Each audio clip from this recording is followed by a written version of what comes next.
Figure, the Lorentz stations at A and B are 700 miles apart.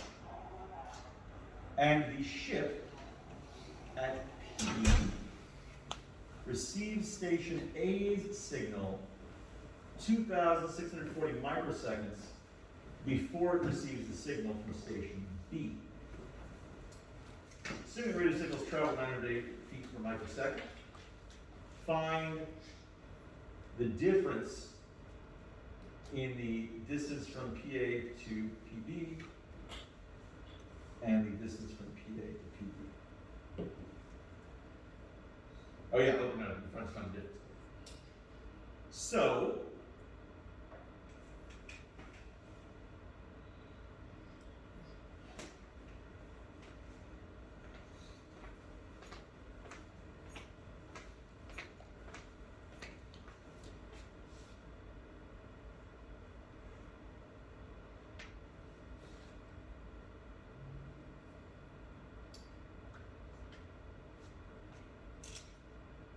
if this is the origin, that makes our lives easier, then we already know what C is.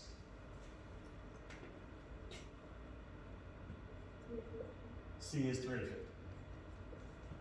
The stations are 700 miles apart. The center is perfectly between them. And so yeah, C is 350. 350 miles.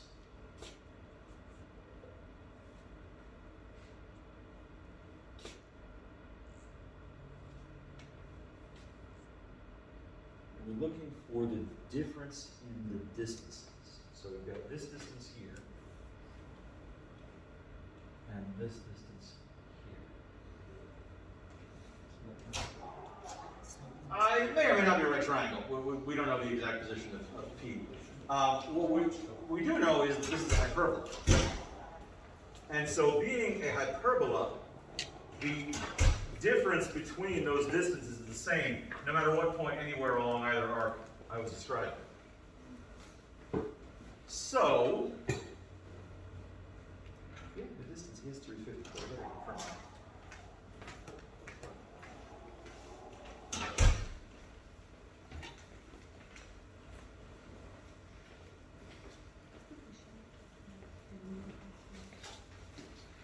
Well, actually, I can confirm right here.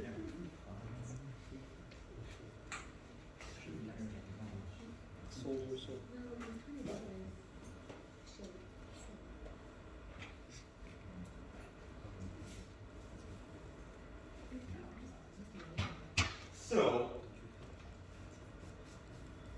it does relate to C though. So.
Of course.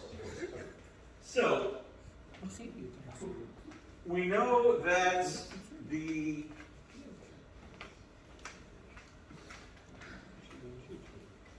difference in time is. That was given in the statement of the problem. the difference in time of when these signals are received is 2,640 microseconds.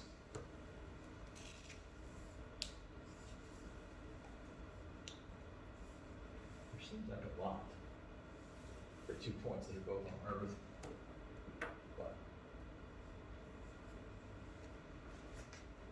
So we know that C is 350. We know that the difference in the time of receipt is 2,640 microseconds. We're going to take 2,640 microseconds. Incidentally, this showed up also in the Chapter 10 supplemental homework. This is the Greek letter mu. Mu is the proper prefix for a micro unit.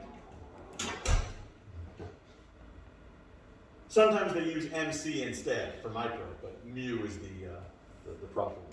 So if I know that radio signals travel at 980 feet per microsecond, then I know that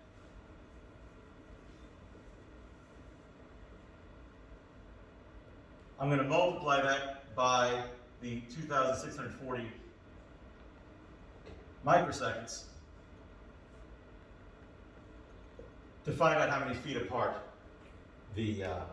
what the difference in feet is between those two distances. But we also want that to be in miles, so I'm going to convert that into miles. To cancel out the feet, I need feet on the bottom. So I'll put miles on the top. I'm assuming you all are familiar with dimensional analysis. Definitely should have been covered in previous class. But, I mean, you're basically just canceling in fractions, no big deal. The unit converted to miles and feet. 1 mile is 5,280 feet. Obviously. I mean, that's just the number that anybody would think of. Now, they set it up to be as nice as possible because that's going to cancel out. Give me a 2 down here. 980 divided by 2 is 490. So the answer is 490 miles.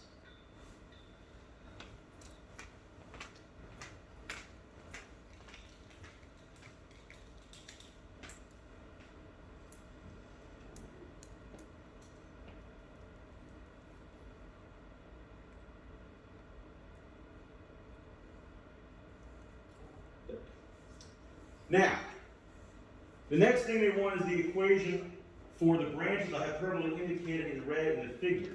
Now, I'm going to just start with a general equation of the hyperbola. I'm not going to worry too much about, the top or the bottom just yet. But I know what C is, and I can find out what A is, because the difference in distances from any point on the curve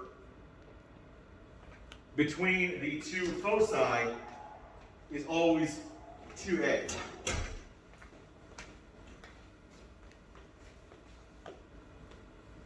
In other words, the length of the transverse axis. So 2A is equal to 490. Of course, if I divide both sides by 2, A is equal to 245. I know what C is, I know what A is, I should be able to figure out what B is because C squared is equal to A squared plus B squared in a hyperbola, rather. So I've got 350 squared is equal to 245 squared plus B squared.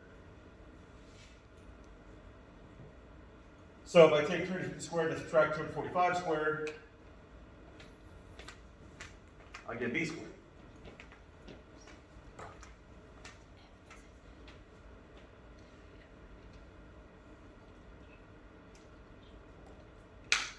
$62,475.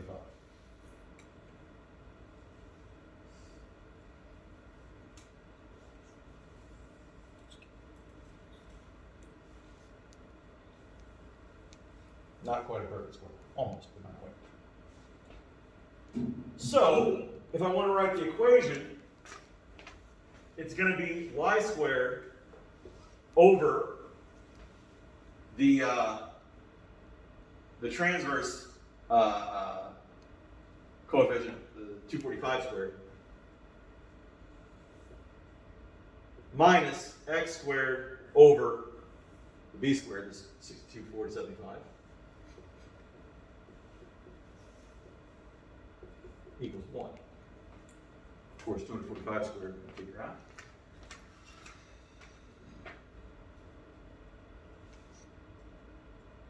$60,020. So it should be y squared over 60,025 minus x squared over 62,475 equals 1. Except that's the entire hyperbola. And WebAssign got sneaky here. They specified they only wanted the equation of the top arc, not the bottom arc. So,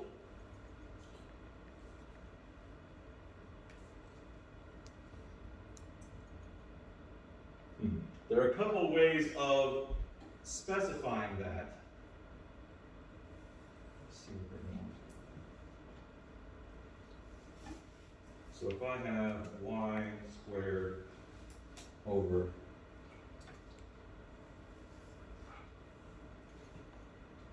minus over 247.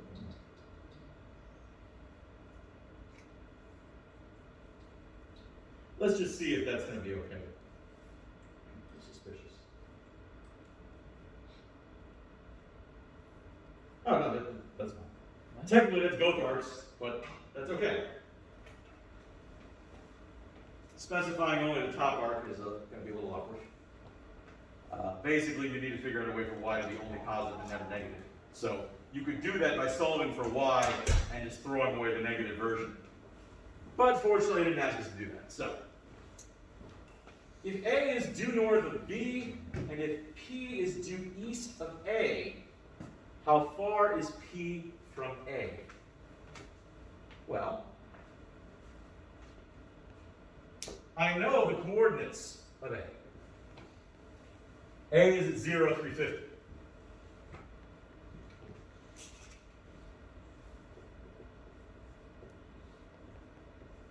What does that tell me about P? If P is due east of A, what does that tell me about the coordinates of P? 0 plus.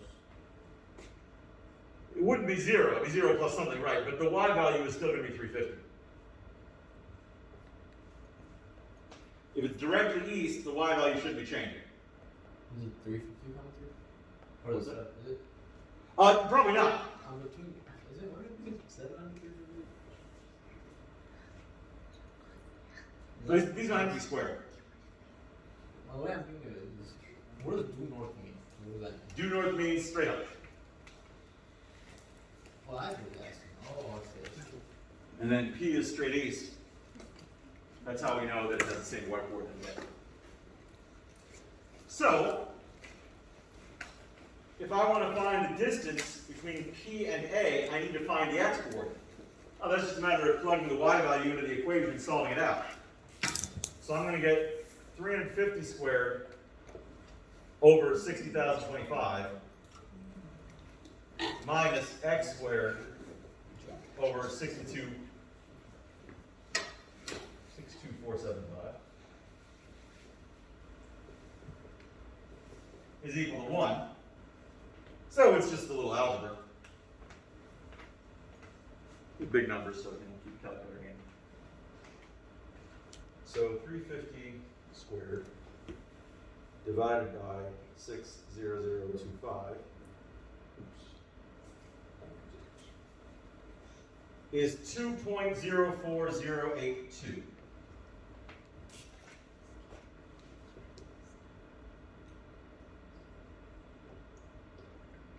Minus x squared over 62,475 is equal to 1. So if I subtract from both sides,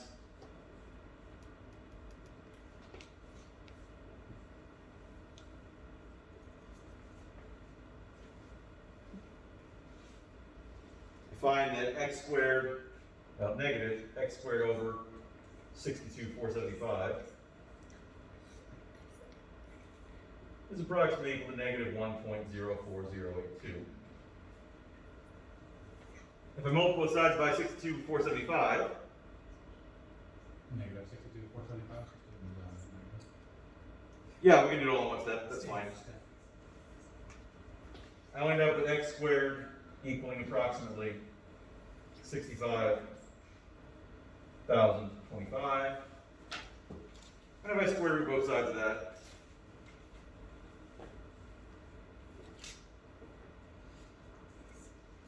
I get about 255.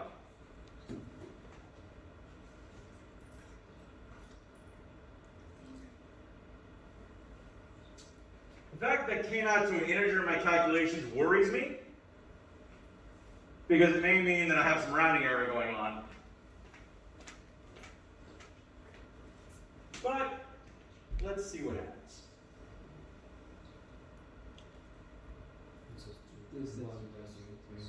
Right, but this came out exactly 255 after that calculation. Oh, it's So, so It worked. yeah. So it would have been 255.0 presumably, or 0.1 or 0.3, something. Well, no, it must have been 0.0 because it's in one decimal place. It would have been 0.1, maybe we said it was wrong. So that's how you figure that out. All right. Any other questions? Yeah. 11.2 last. 11.2, last one.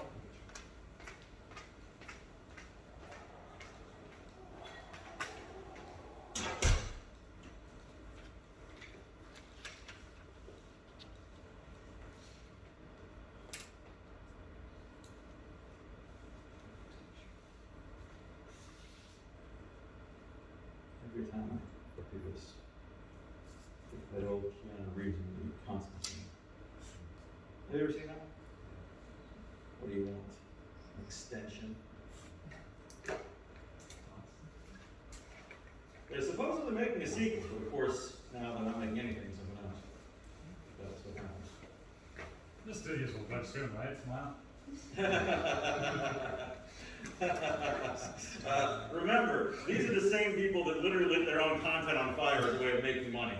I don't have any confidence in their negotiating abilities. All right, so 11.2.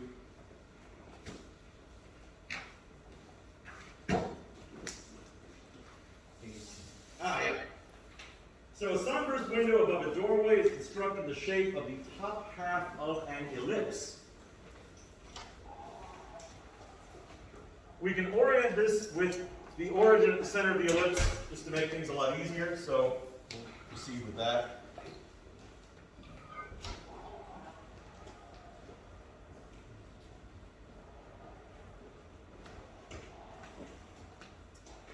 The window is 30 inches tall. That's going to be half the length of the minor axis at its highest point, and 90 inches wide at the bottom. That's the entire major axis. So, them saying that B is 30 and A is 90 is actually deceptive. A is not 90, A is 45. So I'm going to want to say x squared over 45 squared plus y squared over 30 squared is equal to 1. This is the graph we want to work with. So we want to find the height of the window 25 inches from the center of the base. I'll just plug 25 in for x and solve the resulting equation.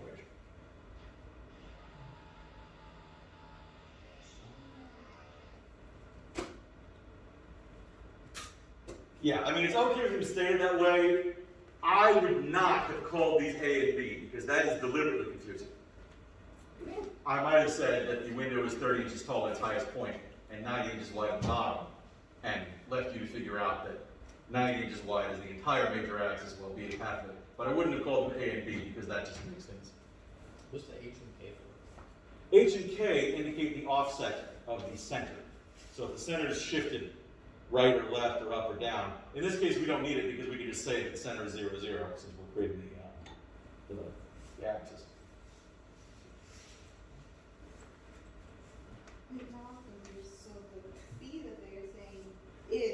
Exactly. That's why I wouldn't use those letters. So then where did 45 come from? Okay. Because 90 is the entire major axis. Mm. 90 is all the way from vertex to vertex. But A should be from the vertex to the center.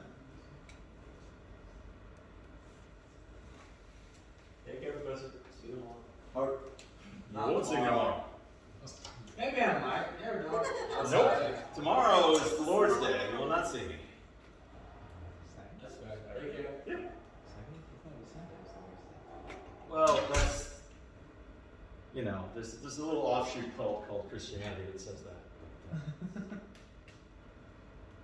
I've never really been involved with that group.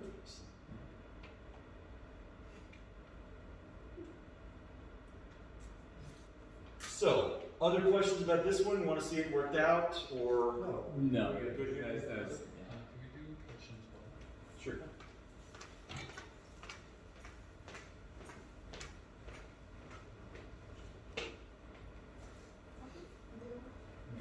Another little offshoot cult called Islam that says that the Lord's Day is Friday, so you know, people have different ideas. 3-day weekend. Hey. I mean, I'm okay with taking all three of those rest days. I mean, Bible says you only need one day off every 7 days. It seems a little miserly to me. I was not consulted in the writing of the Bible for some reason.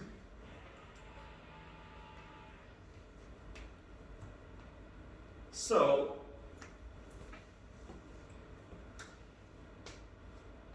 we need to find an equation of this particular ellipse. Now, we know that the foci are at 0, 4, and 0, negative 4, telling us that C is 4. Technically both 4 and negative 4, but just calling it 4 is fine. We also can infer the vertex to be at 0, 5. The graph could be a little clearer on that point, but I'm going to call that 0, 5. So that means that the major axis is vertical, so that's going to be B is 5. So I'm going to say the equation is x squared over a squared plus y squared over b squared equals 1. I know b is 5, so it's going to be x squared over a squared plus y squared over 25 equals 1. I can find out a because I know what b is, and c squared is equal to b squared minus a squared.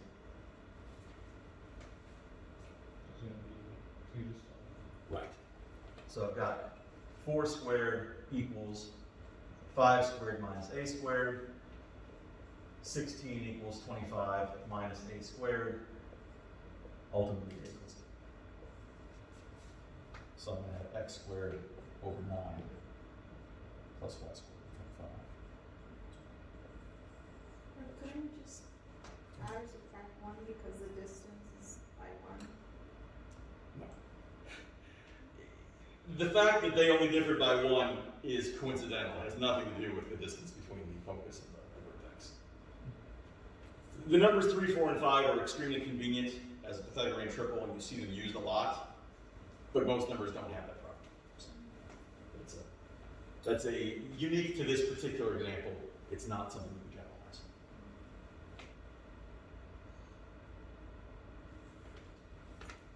It's tricky in math. It's hard to know what can be generalized and what can't, which is why, to know, you have to have proof. Good, other questions?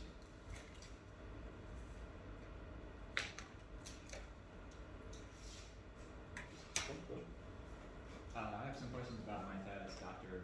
Oh, okay. Yeah. Well, if there's no other homework questions, then I can end class there. I'll stick around for a while. I do have office hours today, so I'll just be here. Those of you who don't have any further questions, take us up, I will see you on Monday. But, yeah, let's do office hours. Take care. Professor, I was a curious student. Did you handle the test? I